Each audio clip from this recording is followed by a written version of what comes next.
चलो अब वृंदावन। मन नहीं लग रहा कुरुक्षेत्र में। भानु दुलारी से मिलने श्री कृष्ण आए थे, पर श्री राधा रानी ललिता सखी से कुछ कह रही थी, सो छुप गए और ध्यान से सुनने लगे थे। श्री राधा रानी कह रही थी, चलो सखी, चलो वृंदावन।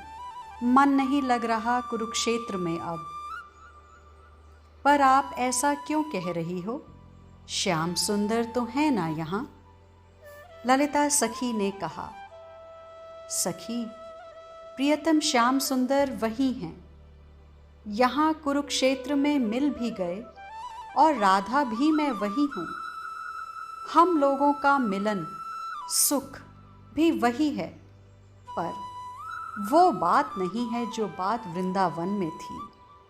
ललिते, मेरा मन तो उन वृंदावन बिहारी के प्रति ही निष्ठावान है। द्वारिकाधीश में वो बात नहीं है। मैं चाहती हूँ सखी कि वो पंचम स्वर में बंसी ध्वनि जो यमुना के तीर में बजती थी और हम सब दौड़ पड़ती। मैं चाहती हूँ वृंदावन में प्रियतम को देखूं। रस की सृष्टि हर स्थान पर संभव नहीं है, इसलिए मेरी सखी, जितनी जल्दी हो सके मुझे वृंदावन पहुंचा दो। यदुनाथ में वो बात कहाँ जो ब्रजनाथ में थी? द्वारिकाधीश में वो बात कहाँ जो वृंदावन अधीश में थी? कृष्णचंद्र छुपकर सुन रहे थे। ये सब सुनकर उनकी हिलकियां ही बंद गईं। ललिता सखी ने सुना तो जाकर देखा, स्वामिनी, श्याम सुंदर खड़े हैं यहाँ। श्री राधा रानी तुरंत गईं, पर श्याम सुंदर के नयन सजल हैं। प्यारे, आप क्यों अश्रुधार बहा रहे हो? मुझे अब जाने दो वृंदावन। मेरे लिए वही स्थान उचित है, और आप जब मुझे वहाँ दिखाई देते हो, कदम्ब में, मोर के नृत्य में, यमुना की तरंगों में, बरसाने के कुंज निकुंज में, बहुत आनंद है वहाँ पिया। मत रोको अब। आप प्रसन्न हो, मेरे लिए यही जानना आवश्यक था। मैंने देख लिया। आपको प्रसन्न देखकर, आपकी समस्त रानियों से मिलकर मुझे बहुत अच्छा लगा। आपकी देख रेख अच्छी हो रही है प्यारे। आप खुश रहिए। मेरे प्राण, ऐसे ही प्रसन्नता आपके मुखारविंद में छाई रहे। इतना कहते हुए आगे बढ़कर श्री राधा रानी ने आंसू पोंछ दिए थे श्री कृष्णचंद्र के। पर श्री कृष्ण की हिलकियां रुक कहाँ रही थीं?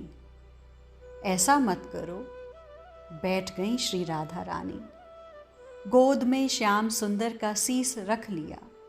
सहलाती रही उन घुंघराले केशों को। क्या चाहते हो?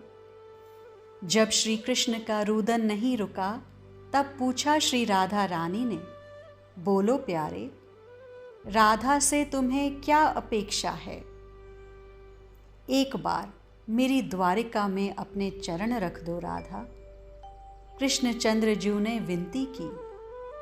अब रहने दो। अब शीघ्र इस अवतार लीला को विराम दो और चलो निकुंज में। श्री राधा रानी ने कहा। नहीं, जिद मत करो। द्वारिका में मेरा क्या काम है प्यारे? वैकुंठ को ही पृथ्वी पर उतारा है आपने, मुझे पता है। भू वैकुंठ है आपकी द्वारिका, पर वैकुंठ में मेरा क्या काम? आपकी महालक्ष्मी रुक्मणी हैं, उनके साथ आप सानंद विराजे हैं। वहाँ मेरी क्या आवश्यकता है? ऐश्वर्य में माधुर्य का क्या काम? इसलिए ज्यादा आग्रह मत करो। गंभीर हो उठे थे कृष्णचंद्र। राधे, महाभारत का युद्ध होगा अब, महाभीषण युद्ध है। उसके बाद एक और सूर्य ग्रहण तुरंत ही पड़ने वाला है। मेरी इच्छा है कि उस सूर्य ग्रहण में आप द्वारिका पधारें। द्वारिका के पास में ही एक तीर्थ है, कश्यपाश्रम सिद्धपुर। आप वहां आ जाएं। हम सब द्वारिकावासी भी वहां पहुंचेंगे।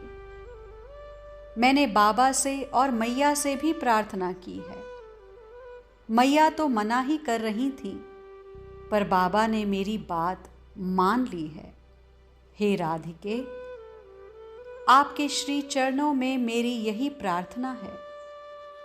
इतना कहते हुए श्री जी के चरणों में श्री कृष्णचंद्र जू झुक गए थे। नहीं प्यारे, उठा लिया श्री जी ने और अपने बाहुपाश में भर लिया। दोनों मिले, बड़े प्रेम से मिलते रहे। अश्रु बहते रहे दोनों के। हे वज्रनाभ, अब समस्त वृंदावन वासी कुरुक्षेत्र से चलने की तैयारी में थे।